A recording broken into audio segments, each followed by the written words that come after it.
శోధనను గుర్చినటువంటి సాక్ష్యాన్ని ఈ రోజున దేవుని యొక్క వాక్యం నుంచి మనం ధ్యానం చేద్దాం. యేసుక్రీస్తు ప్రభువారు శోధింపబడినటువంటి తీరును, శోధింపబడినటువంటి వైనాన్ని మనం చూచాం.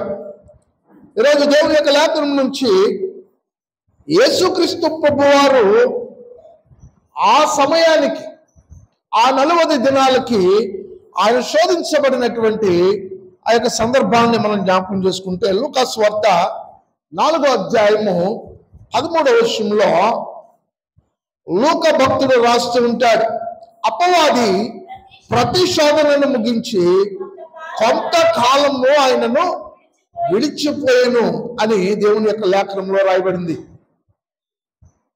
దేవుని యొక్క లేఖనము స్పష్టంగా మనకు జ్ఞాపకం చేసేటటువంటి విషయం ఏంటంటే, యేసుక్రీస్తు ప్రభువారిని శోధించినటువంటి సాతానుడు, శోధకుడు, ఆయనను ఒకమారు శోధించలేదు, పలుమార్లు ఆయనను శోధించాడు అన్న విషయాన్ని దేవుని యొక్క లేఖనంలో మనం చాలా జాగ్రత్తగా అర్థం చేసుకునవచ్చు.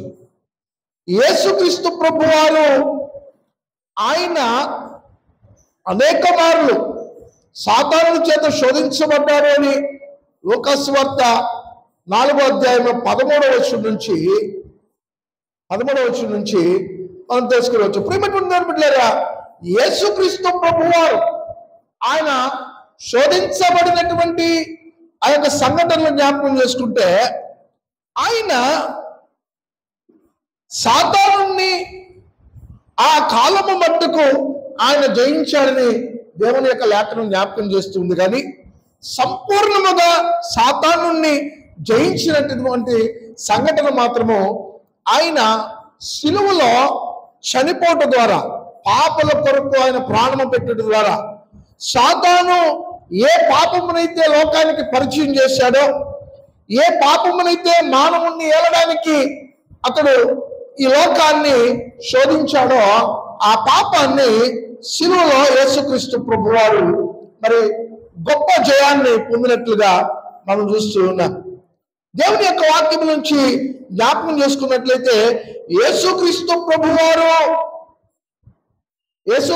ప్రభువారిని సాతానుడు శోధించడానికి గల కారణాన్ని మనం జాగ్రత్తగా పరిశీలన చేస్తే, యేసుక్రీస్తు ప్రభువారు దైవ మానవుడు.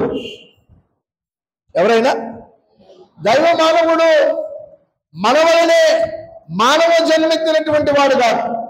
మన వల్లనే అంటే మనం పాపములో పుట్టినటువంటి వారము, అట్టి పాపములో ప్రభువు పుట్టినటువంటి వారు కారు అన్న విషయం దేవుని యొక్క లేఖనం స్పష్టం చేస్తుంది. అయినప్పటికీ ఆయన శరీరమందు ఉన్నాడు కనుక ఆయనను సాతానును శోధించడానికి ముందుకు వచ్చాడు. కానీ ఆయన శరీరమందు ఉన్నటువంటి దేవుడు కనుక ఆయన శోధనను బట్టి ఎక్కడ కూడా పాపము చేయడం అనేటటువంటిది జరిగేటటువంటి విషయం కాదు. కారణం ఏంటంటే, యేసుక్రీస్తు ప్రభువారు పరిశుద్ధులైనటువంటి దేవుడు, పాపము చేయజాలన్నటువంటి దేవుడు, పాపమును విసర్జించినటువంటి దేవుడు అన్న విషయం దేవుని యొక్క లేఖనం జ్ఞాపకం చేస్తుంది. మొట్టమొదటిగా యేసుక్రీస్తు ప్రభువారు యందు ఏ పాపమును లేదన్న విషయాన్ని మనం జ్ఞాపకం చేసుకోవాలి. కొరింథీయులకు రాసినటువంటి 2వ పత్రిక 5వ అధ్యాయము, కొరింథీయులకు రాసినటువంటి 2వ పత్రిక 5వ అధ్యాయము 21వ వచనాన్ని చూస్తే, ఎందుకనగా మనం ఆయన యందు దేవుని నీతి అగినట్లు పాపమెరుగని ఆయనను మన కోసము పాపముగా చేసింది. దేవుని యొక్క లేఖనం ఏమని జ్ఞాపకం చేస్తుంది అంటే, మన కోసము పాపమెరుగని ఆయనను మన కోసము పాపముగా, అంటే ఆయన పాపము లేనటువంటి వాడు అని దేవుని యొక్క లేఖనము స్పష్టంగా జ్ఞాపకం చేస్తుంది. రెండవదిగా, ఆయన ఏ పాపమును చేయలేదన్న విషయాన్ని దేవుని యొక్క లేఖనం జ్ఞాపకం చేస్తుంది. పేతురు రాసినటువంటి మొదటి పత్రిక 2వ అధ్యాయము 22వ వచనం చూస్తే, ఆయన పాపము చేయలేదు, ఆయన లోపము ఏ కపటమును కనబడలేదు. అలాగే హెబ్రీయులకు రాసినటువంటి పత్రిక 4వ అధ్యాయము 15వ వచనంలో చూస్తే దేవుని లేఖనంలో వాక్యం ఏమని జ్ఞాపకం చేస్తుంది అంటే, మన ప్రధాన యాజకుడు మన బలహీనతలందు మనతో సహానుభావం లేని వాడు కాడు కానీ సమస్త విషయముల్లో మన వల్ల శోధింపబడినను ఆయన పాపము లేని వాడుగా ఉండను. మొదటిగా దేవుని యొక్క లేఖనం ఏమని జ్ఞాపకం చేస్తుందంటే, ఆయన ఎందుకు పాపము లేదని జ్ఞాపకం చేస్తుంది. రెండవ విషయం అని జ్ఞాపకం చేస్తుందంటే, ఆయన ఏ పాపమో చేయలేదన్న విషయాన్ని జ్ఞాపకం చేస్తుంది. ప్రియమైనటువంటి మరి ఒక చరణాన్ని చూద్దాం. యోహాను మొదటి పత్రిక 3వ అధ్యాయము 5వ వచనాన్ని ఒకసారి చదువుకుందాం. యోహాను మొదటి పత్రిక 3వ అధ్యాయము 5వ వచనంలో, పాపములను తీసివేయుటకై ఆయన ప్రత్యక్షమైనని మీకు తెలియను, ఆయన యందు పాపమేమీ లేదు. ఆయన పాపం చేయలేదు, ఆయన పాపము లేనివాడు, ఆయన ఏ పాపము లేదు. అంటే ఆయన పాపము తెలియనటువంటి వాడు, పాపము చేయనటువంటి వాడు, పాపము లేనటువంటి వాడు. యోహాను సువార్త 14వ అధ్యాయము 30వ వచనాన్ని ఒకసారి చదువుకుందాం. యోహాను సువార్త 14వ అధ్యాయము 30వ వచనంలో దేవుని యొక్క లేఖనంలో ఏమంటూ ఉన్నాడంటే, ఇకను మీతో విస్తరించి మాట్లాడము, ఈ లోకాధికారి వచ్చుచున్నాడు, నాతో వానికి సంబంధమేమీ లేదు. ఎందుకని? అసలు యేసుక్రీస్తు ప్రభు వారిలో పాపమేమీ లేనప్పుడు, ఆయన పాపమేమీ చేయనప్పుడు లోక సంబంధమైనటువంటి అధికారితో ఆయనకి సంబంధమేమీ లేదు. హెబ్రీయులకు రాసినటువంటి పత్రిక 7వ అధ్యాయము 26వ వచనాన్ని ఒకసారి చదువుకుందాం. హెబ్రీయులకు రాసినటువంటి పత్రిక 7వ అధ్యాయము 26వ వచనంలో, పవిత్రులను నిర్దోషులు నిష్కల్మషుడును పాపములలో చేరక ప్రత్యేకముగా ఉన్నవాడును ఆకాశ మండలముల కంటే మిక్కిలి హెచ్చైన వాడునైన ఇట్టి ప్రధాన యాజకుడు మనకు సరిపోయినటువంటి వాడు. దేవుని యొక్క లేఖనం ఏమని జ్ఞాపకం చేస్తుందంటే, యేసుక్రీస్తు ప్రభువారి యందు ఏ పాపము లేదు, ఆయన ఏ పాపము చేయలేదు, ఆయన ఏ పాపము తెలియనటువంటి వాడు అన్న విషయాన్ని దేవుని యొక్క లేఖనం జ్ఞాపకం చేస్తుంది. బిడ్డలారా, యేసుక్రీస్తు ప్రభువారి యొక్క పరిశుద్ధత, యేసుక్రీస్తు ప్రభువారి యొక్క పవిత్రత దేవుని యొక్క లేఖనము మనకు ఇంత స్పష్టంగా జ్ఞాపకం చేయడానికి గల కారణం ఏంటంటే, మన రక్షణ ఎవరు ప్రాణం పెడితే వచ్చింది? పాపము లేనటువంటి వాడు, నిర్దోషి అయినటువంటి వాడు, పవిత్రమైనటువంటి వాడు, పరిశుద్ధుడైనటువంటి వాడు, నీతిమంతుడైనటువంటి వాడి యొక్క రక్తము చేత మన పాపములు కడగబడ్డాయి. అది ఇక్కడ దేవుని యొక్క లేఖనము స్పష్టము చేసేటటువంటి విషయం. ఆయన ఎన్ని మార్లు సాతాను చేత శోధించబడినప్పటికీ ఎక్కడను కూడా పాపములో ఆయన పడిపోలేదన్న విషయాన్ని దేవుని యొక్క లేఖనము ఆయన శోధన సమయాన్ని బట్టి సాక్ష్యమిస్తూ ఉంది. ఆయన పడినటువంటి శోధనను బట్టి సాక్ష్యాన్ని చెప్తూ ఉంది కదా. యేసుక్రీస్తు ప్రభు వారి గురించి చాలా మంది చాలా రకాలుగా ఆలోచన చేస్తూ ఉంటారు. ఆయన మంచివాడు, ఆయన ప్రేమ కలిగినటువంటి వాడు, ప్రేమను పంచినటువంటి వాడు, ఆయన ఈ లోకములో చారిత్రాత్మకమైనటువంటి పురుషుడు, ఇలాగ రకరకాలుగా చెప్తూ ఉంటారు. కానీ దేవుని యొక్క వాక్యం ఏమని చెప్తుందనేటటువంటిదే ప్రధానమైనటువంటి విషయం. దేవుని బిడ్డలైనటువంటి వారికి, క్రైస్తవులైనటువంటి వారికి దేవుని యొక్క లేఖనం ఏమని చెప్తుందన్న విషయమే మరి చాలా ముఖ్యమైనటువంటి విషయం. ఆ ప్రధానమైనటువంటి అంశం ఏంటి అంటే, సాతాను చేత శోధించబడినప్పటికీ శరీరమందు ఉన్నాడు గనుక, దాసుని స్వరూపమును ధరించాడు గనుక, రిక్తునిగా ఉన్నాడు గనుక, ఆయన శోధించబడినప్పటికీ ఆయన ఏ పాపములో కూడా పడిపోయినటువంటి సందర్భం లేదు. ఆ నిమిషానికి, ఆ సందర్భానికి, ఆ శోధన సమయానికి యేసుక్రీస్తు ప్రభువారు సాతానుని ఆయన జయించాడు కేవలము పాపము లేనటువంటి వాడు కనుక. దేవుని నామానికి స్తోత్రం కలుగును గాక. హల్లెలూయా. బిడ్డలారా, అయినప్పటికీ ఆయన శోధించబడ్డాడు. మానవ మాత్రులైనటువంటి వారు ఎలాగో సాతానుడి చేత శోధించబడ్డారో, ఆయన దైవ మానవుడైనప్పటికీ కూడా యేసుక్రీస్తు ప్రభువారిని కూడా అలాగుననే శోధించబడ్డారని దేవుని యొక్క లేఖనం జ్ఞాపకం చేస్తుంది. చూడండి, యోహాను రాసినటువంటి మొదటి పత్రిక మరొకసారి చదువుకుంటే దేవుని యొక్క వాక్యములో నిమ్మను యోహాను రాసినటువంటి మొదటి పత్రిక 2వ అధ్యాయము 16వ వచనం.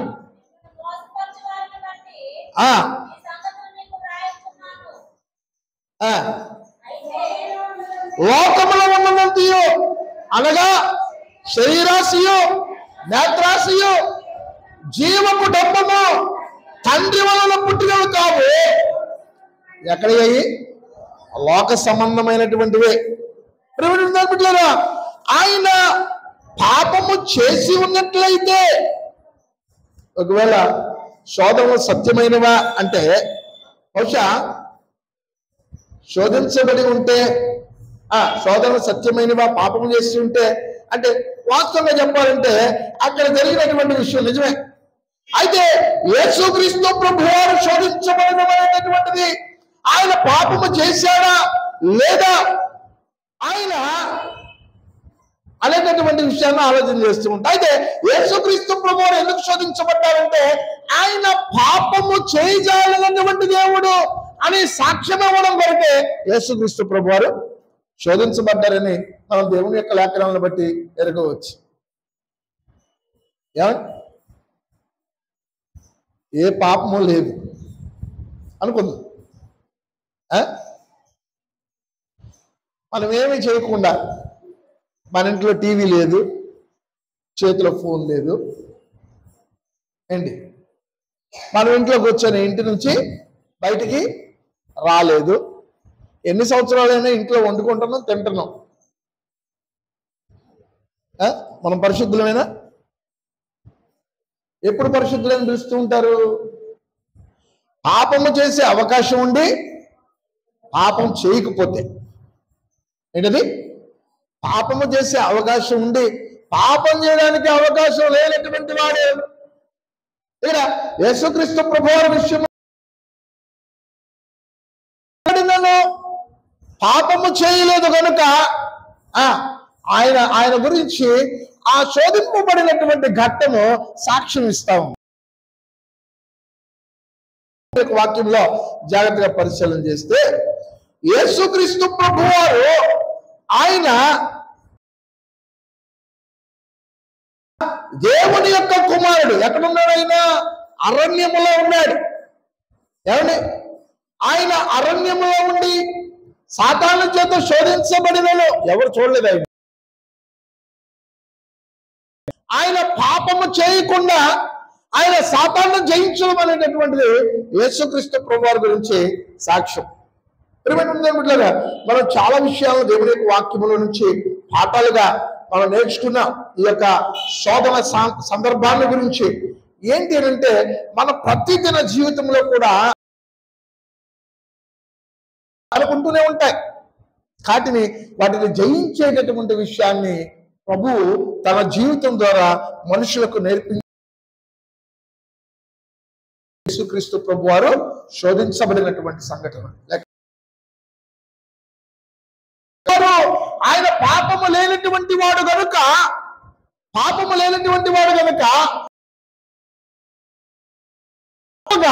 అవలీలగా ఆయన జయించాడు. చాలా సులువుగా సాతానుని మట్టబెట్టారు.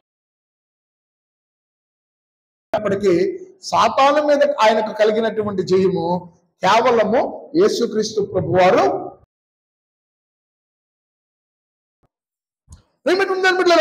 దేవుని యొక్క వాక్యములో మనం ఇచ్చినప్పుడు పడిపోవడానికి గల కారణం ఏంటి అంటే, మనలో ఉన్నటువంటి పాపం. ఏంటది? మనలో ఉండేటటువంటి పాపం. యేసుక్రీస్తు ప్రభువారు రక్షణ మనలో అలా ఉండిపోయింది. ఆ పాప పాపాన్ని నరికివేశాడు కానీ, మన నుంచి తీసివేశాడు కానీ దాని వేళ్ళు అలాగ కొన్ని ఉండిపోయింది. అప్పుడప్పుడు చిగురిస్తూ ఉంటాయి. దేనికి? ఎప్పుడు చిగురిస్తూ ఉంటాయి? ఎవరు నీళ్ళు పోస్తే చిగురిస్తాయి? సాతానుడు కూడా అప్పుడప్పుడు చెప్తా ఉంటారు. మన సేవకుల సదస్సుకు వెళ్ళినప్పుడు నేను ఒక వాక్యం విన్నా. నేను కూడా వాక్యం వినడానికి బాగా ఉత్సాహం చూపుతా. మంచి వాక్యాన్ని అందించే, మంచి వాక్యం చెడ్డవాక్యం అనేది ఉంటుందా అంటే ఖచ్చితంగా ఉంటుంది. ఆయన దేవుని సేవకుడు వాక్యం చెప్తూ సాతానుడు కూడా వెలుగుతోత వేషం వేసుకొని వస్తూ ఉంటాడంట. ఆ వెలుగు ఎవరు అనేటటువంటిది జాగ్రత్తగా ఆలోచన చేయాలి. ఒకవేళ సాతానుడు కూడా దేవుని యొక్క వాక్యము తెలుసు గనక ఆయన చెప్పేటటువంటి వాక్యము ఎవరు మనల్ని నడిపిస్తున్నారు అనేటటువంటి విషయం అప్పుడు. అందుకే సావుకులైనటువంటి వారు మీ వాక్యము బోధించినప్పుడు మిమ్మల్ని ఎవరు నడిపిస్తూ ఉన్నారో అన్న విషయాన్ని చాలా జాగ్రత్తగా మీరు ఆలోచన చేసుకోండి అని దైవజనులు చెప్పాడు. అంటే దేవుని యొక్క లేఖనం ఏం చెప్తుందంటే సాతానుడు కూడా మన హృదయంలో వేళ్ళలోని కొని ఉన్నటువంటి వేసిన తర్వాత కూడా ఆ పాపపు ఛాయే గాని ఆ పాప సంబంధమైనటువంటి కొంత మట్టుకు లోపల వేరులు పెకిలించబడిన అక్కడక్కడ ఉండి చిగిరింపజేస్తూ ఉంటాయి. అవి ఏమైందిలే, ఒకసారి సినిమాకి వెళ్తే ఏమైంది? సినిమాలకి యేసు ప్రభు గారి సినిమాగా మనం చూసేది ఏమన్నా అనిపిస్తుందా? అది మనం వెళ్ళకూడనటువంటి స్థలం, మనం చేయకుండా. మనం ఏమైనా దండం పెట్టుకున్నా మనం వెళ్ళకూడనటువంటి ప్రదేశాలు, మనం చూడకూడనటువంటి సంగతులు, మనం చేయకూడనటువంటి పనులు ఏదో ఒక సందర్భం నుంచి వస్తూ ఉంటాయి. నాకు తెలిసినటువంటి సోదరి ఆమె చెప్తా ఉంది, వాళ్ళ బంధువుల్లో ఒకళ్ళు హైందవుల్లోంచి చెప్తా ఉంటే నేను ఆమెతో చెప్పాను, నువ్వు ఎక్కువ దీని గురించి మాట్లాడొద్దని చెప్పాను. ఎక్కువ దీని గురించి మాట్లాడదు. నేను చూసినటువంటి అనుభవం నుంచి నీకు ఒక విషయం. మంచి విశ్వాసి, నేటికి మంచి విశ్వాసి, అన్యంలో పెళ్లి చేసుకున్నటువంటి వారిని గురించి విడిచిపెట్టే ఆమె కుటుంబంలో శోధించాడు. సాతానుడు ఎక్కడ దృష్టి నీ పిల్లల మీద దృష్టి పెడతాడు. సాతానుడు నీ కొంప ముంచేలాగా చాలా మార్లు చేసేటటువంటి ప్రయోగం చేసేటటువంటి అస్త్రం ఏంటంటే లోంచి కూలదోయడానికి సందర్భం ఏంటి అంటే మనం నిలబడలేం. విషయాలు యేసుక్రీస్తు ప్రభువారు ఆయన యొక్క శ్రమల కాలంలో కనుక వెళ్తే మన జీవితాల్లో మనకు సహాయం చేసేటటువంటి పలు విషయాలు మొట్టమొదటిగా దేవుని యొక్క ఆత్మ చేత నింపబడ్డాడు. మార్కు సువార్త పరిశుద్ధాత్ముడు ఆయన గురించి సాక్ష్యం ఇస్తూ వెంటనే ఆయన నీళ్ళ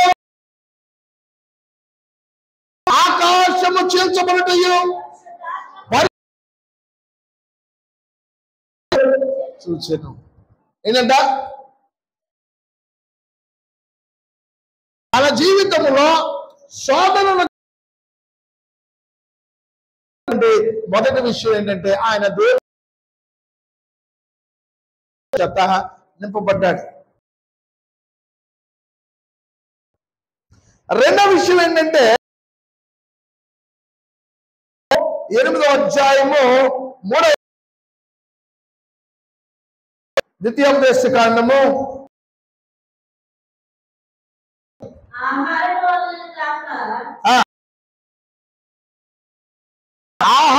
వలన గాక నరులు బ్రతుకుదురని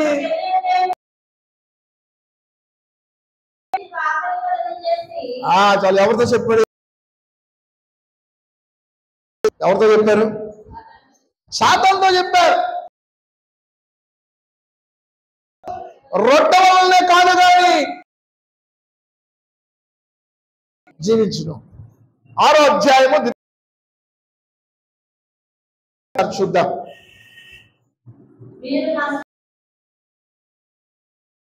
శోధించినట్లు ఆయన నీ దేవుడైన యెహోవాకు భయపడి ప్రమాణం చేయాలి. ఈ మాటలను ఎవరితో చెప్తున్నారు? ఏంటది? ఆయన దేవుని యొక్క లేఖనము నుంచి సాతాను ఖండిస్తూ ఉన్నాడు. క్రీస్తు ప్రభువారి వలె శ్రమను జయించాలి అంటే మనకు తెలియవలసిన దేవుని యొక్క పరిశుద్ధాత్మతో నీవు దేవుని యొక్క వాక్యము చేత నీవు నింపబడినటువంటి వాడు. అందుకే ఆయన లేఖనంలోకి వెళ్ళి సాతాను యొక్క కుయుక్తో ఆయన దేవుని యొక్క వాక్యాన్ని తనకు సాతానుని ఆయన జయిస్తూ ఉన్నటువంటి జయించాలి అని అంటే దేవుని యొక్క గురించి ఏమైనా సాక్ష్యం పాపము లేనటువంటి వారిగా ఉండాలి. పాపం లేదు కనుక రెండు ఆత్మచేత నింపబడినటువంటి వారమై ఉండాలి, నింపబడినటువంటి వారమై ఉండాలి. 3 మార్లు ఆయన శోధన సంబంధమైనటువంటి విషయాలు నిన్న మనం చూచాం. అతన్ని తిరిగి జయించినటువంటి సందర్భాన్ని చూస్తూ ఉన్నాం. వారికి పరిశుద్ధాత్మని యొక్క సాతాను వేసేటటువంటి అనేకమైనటువంటి కబలించి సాతానును అతను వేసినటువంటి ప్రతి నిలబడేటటువంటి రీతిలో పరిశుద్ధాత్మ దేవుడు ఆయన్ను బలపరుస్తూ వచ్చారు. దేవుని నామానికి స్తోత్రం. ఆత్మని యొక్క పని మన మధ్యలో యేసుక్రీస్తు వెళ్ళి మీకు రూపేగు ఆత్మ అని ఏం చేస్తాడు? మనల్ని దేవుని యొక్క వాక్యము, మనం వినినటువంటి వాక్యములో నుంచి జ్ఞాపకములకు కొత్త వాక్యాన్ని మేము కూడా పరిశుద్ధాత్మ ఈ విషయాన్ని స్పష్టంగా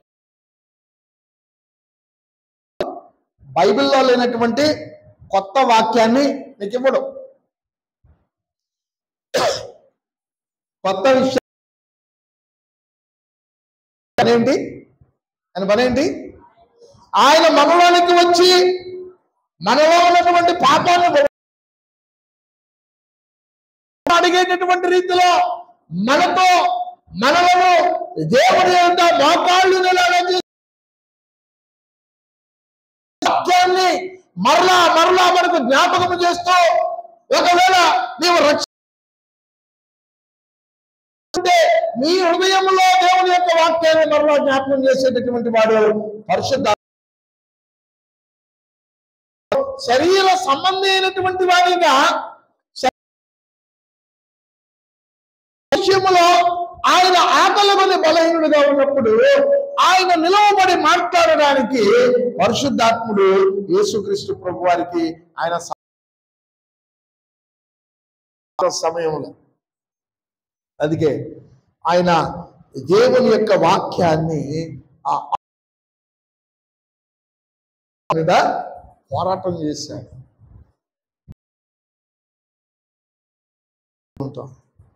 దేవుని యొక్క వాక్యం ఏంటది? ఆత్మ కవచాన్ని ఉద్దేశించి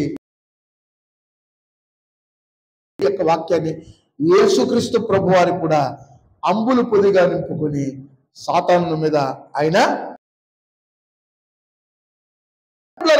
మనము శరీరము నుండి యుద్ధములో గెలవాలి అనంటే, మనం విజయం సాధించాలంటే జీవితంలో దేవుని యొక్క ఆత్మ చేత నింపబడినటువంటి వారమై ఉండాలని దేవుని లేఖనం జ్ఞాపకం చేస్తాము. 18వ వచనంలో వాక్యం అంటుంది కదా, మరియు మద్యముతో భక్తులై ఉండకడి క్షమించాలి, దీనములు చెడ్డ వెనుక చేసుకోవచ్చు, అజ్ఞానం వలె కాక జ్ఞానం వలె ప్రభు యొక్క చిత్తం ఏంటో గ్రహించుకోండి. మరియు మద్యముతో భక్తులై ఉండకడి, దానిలో దుర్వ్యాపారము కలదు.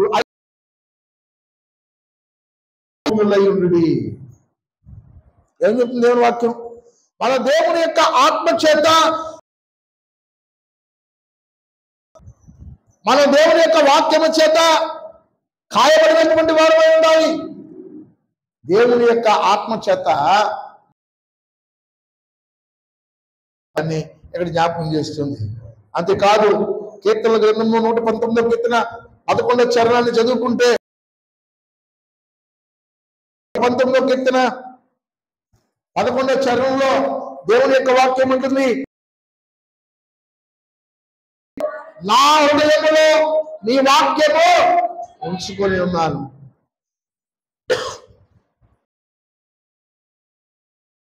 మనం శరీరం ఉన్నప్పుడు సాతానుని జయించాలంటే ఏం కావాలి? ఆత్మపూర్ణులై ఉండాలి.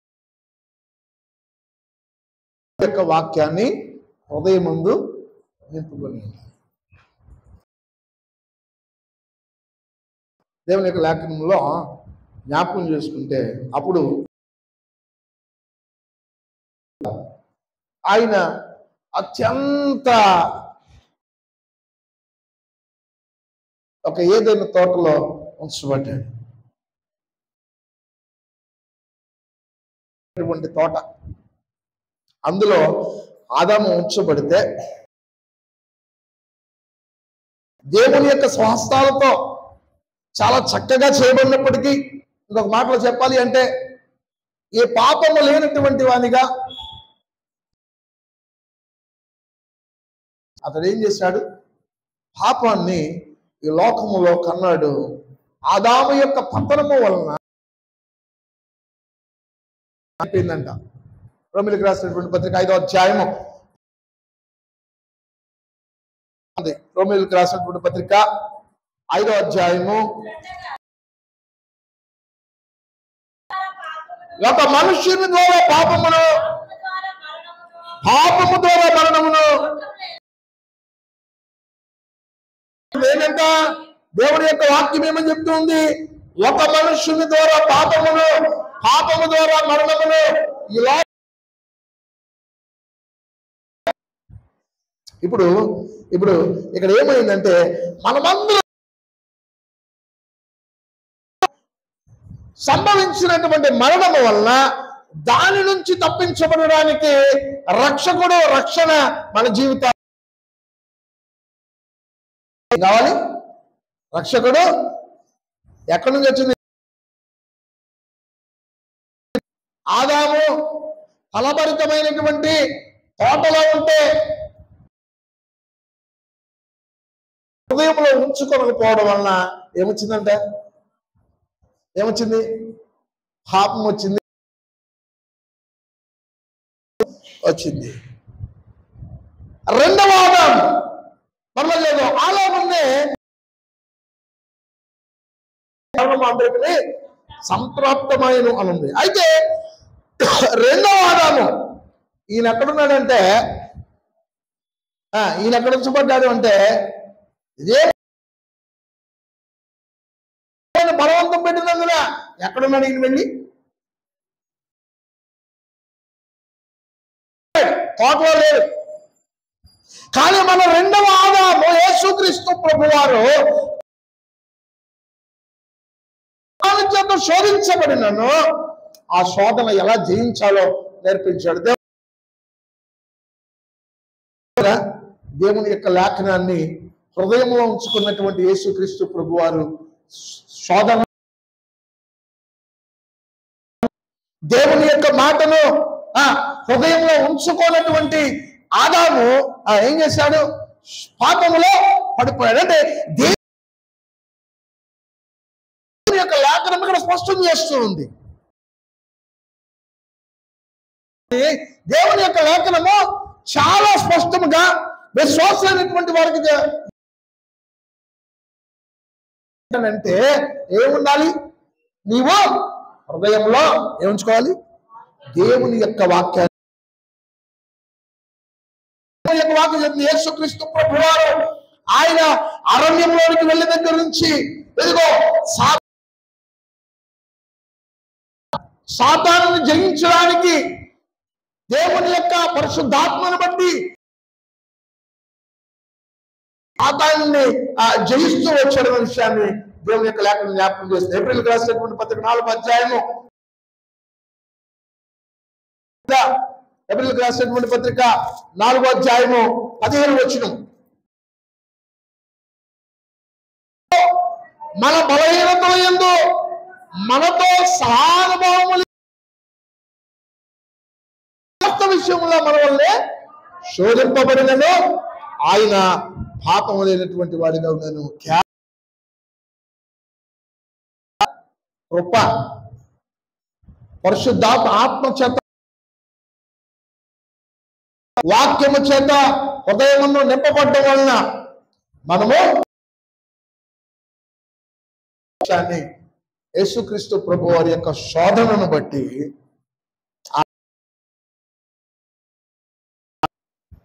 అందుకే దేవుని యొక్క లేఖను జ్ఞాపకం చేస్తుంది. పోరాడినప్పుడు మన పోరాటంలో దేని నుంచి జరగాలి? దేని నుంచి జరగాలి? రెండు విషయాలు మాత్రం స్పష్టంగా దేవుని యొక్క లేఖనం. ఏంటది? పరిశుద్ధాత్మని చేత మనము నింపబడి ఉండాలి. దేవుని యొక్క వాక్యముందు వేరుపారి స్థిరులై ఉండాలంటే అందుకే దేవుని యొక్క వాక్యము జ్ఞాపకం చేస్తుంది కదా. దేవుని యొక్క వాక్యం అంతటిలో యేసుక్రీస్తు ప్రభువారి యొక్క లేఖనము జ్ఞాపకం చేసేటటువంటి మాట ఏంటంటే మన జీవితంలో పరిశుద్ధాత్మను ఉండాలి, మన జీవితంలో కలిగి ఉండాలి అని అంటే దేవుని యొక్క వాక్యం చెప్తుంది మన జీవితంలో మన సంబంధమైనటువంటి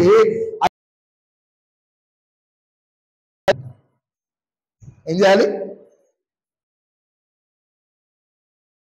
దేవునితో సంబంధమైనటువంటి సంబంధం మీలో యేసుక్రీస్తు ప్రభు గారికి వ్యక్తిగత ఏమని చెప్తాం? అయ్యా అప్పుడు కనబడ్డాడండి కల్లో. నాకు తెలుసు, నేను చెప్తున్నా, ఇప్పటి వరకు నేను యేసు ప్రభుని చూడలేదు.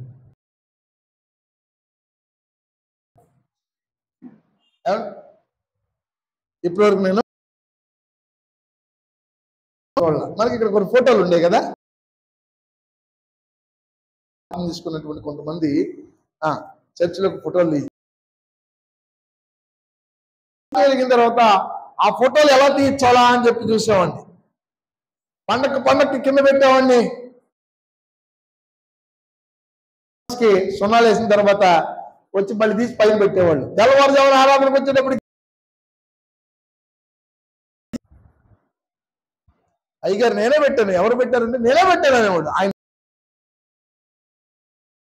అనుకునే పరిస్థితి వచ్చేదేమో నా జీవితంలో.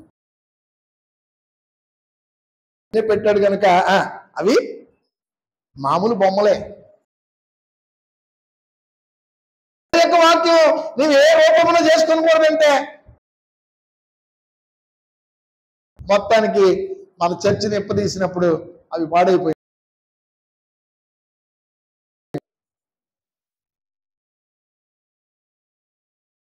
చెప్తున్నా చాలాసార్లు, యేసు ప్రభు ఫోటో ఉంటుంది మన దగ్గర, వేసేస్తాం. చచ్చిపోయినప్పుడు దినంగాట్లో యేసు ప్రభు, అమ్మాయి మెచ్యూర్ అయితే దాని మీద యేసు ప్రభు ఫోటో వేసేస్తాం. పుట్టినరోజు అయితే యేసు ప్రభు, లోకాలంతటికి ఈయన యేసు ప్రభు అన్న విషయాన్ని మన ఇంట్లో నుంచి చెప్తా ఉంటాం. చెప్తామా? చెప్పనమ్మా, చెప్తామా? వాక్యం సెలవిస్తుంది, ఏ రూపాన్ని కూడా మనం చేసుకో ఉండాలి. మన విశ్వాస జీవితంలో వ్యక్తిగతంగా దేవుని యొక్క లేఖనం ఆయన ఏమైనా ఆ లేఖనంలో అన్వయించుకున్నప్పుడు మన జీవితంలో యేసుక్రీస్తు ప్రభువారిని మన యొక్క ఆలోచనలో మనం ఎదిగినటువంటి వారమై ఉంటాం. ఇంకొక విషయాన్ని చూస్తే, నీ జీవితంలో ఏం చేయాలంట? వాక్యము చేతను పూర్ణలో ఉండాలంట. పరిశుద్ధాత్మ చేతను దినదినము నింపబడినటువంటి వారమై ఉండాలి. ఎలాగో దేవుని యొక్క వాక్యము పరిశుద్ధాత్మని చేత నీవు పూర్ణులై ఉంటావు. ఈ విషయం మన జీవితంలో వాక్యము తెలుసుకున్నంత గొప్పగా మన జీవితంలో మరి ఏది ఉండదు. కారణం ఏంటో తెలుసా? నువ్వు ఎక్కువ ప్రార్థన చేయాలి అనంటే, కలగాలి అని అంటే, దేవునిలో బలమైనంటే ఏమై ఉండాలో తెలుసా? నీ జీవితంలో నీవు వాక్యము ఎరిగి ఉంటే, వాక్యము చేత పోషించబడి చేత నింపబడుతూ ఉంటావు. పరిశుద్ధాత్మని చేత పూర్ణులై ఉంటావు. నువ్వు పరిశుద్ధాత్మని చేత నీవు నీ జీవితంలో ఖాయపడుతూ ఉంటావు. నీవు నింపబడినటువంటి వాక్యమును బట్టి, పరిశుద్ధాత్మను బట్టి నువ్వు చేయగలిగినటువంటి వారమై ఉంటావు.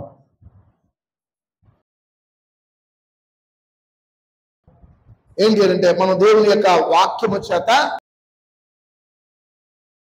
మనము ఈ యొక్క శోధనలో సాతానుతో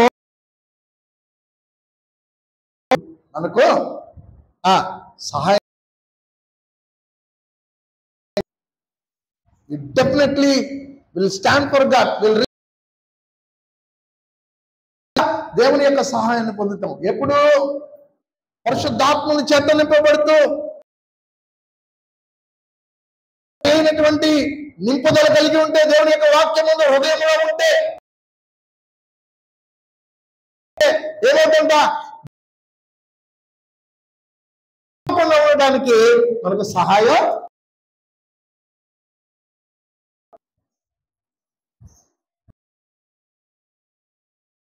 దేవుని యొక్క వాక్యాన్ని వేస్తాం. 40 దినాలు ఆయన తనతో ఆయన బలపరచడానికి ఆయన సృష్టి అడవి ఆయనతో కానీ శరీరం బంధువులు కానీ ఇరుగు పొరుగు వారు కానీ ఆయన ఆయన ఆయన యొక్క లేకపోతే సొంత వారు కానీ ధర్మశాస్త్రం లేరు. కానీ ఆయన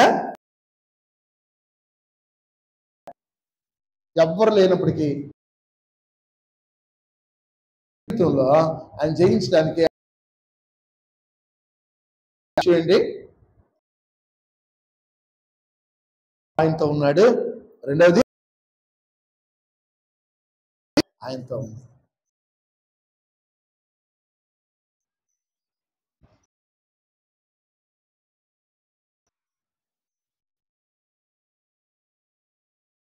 ఆయన పాపములో ఆయన బలహీనుడిగా ఉన్న ఆత్మ మనకు స్తోత్రం కలుగును గాక. ఆత్మయందు బలం ఎలా ఉండాలి? కూర్చేటటువంటి వాడు ఈ గైడ్స్ us ఎలాగూ ఈ లోకం నేర్పించేటటువంటి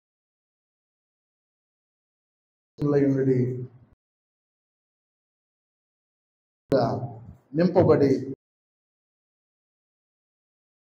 తల ఉంచుకోండి. పరిశుద్ధ పాదములకు స్తుతులు. వాక్యం నీ బిడ్డలందరినీ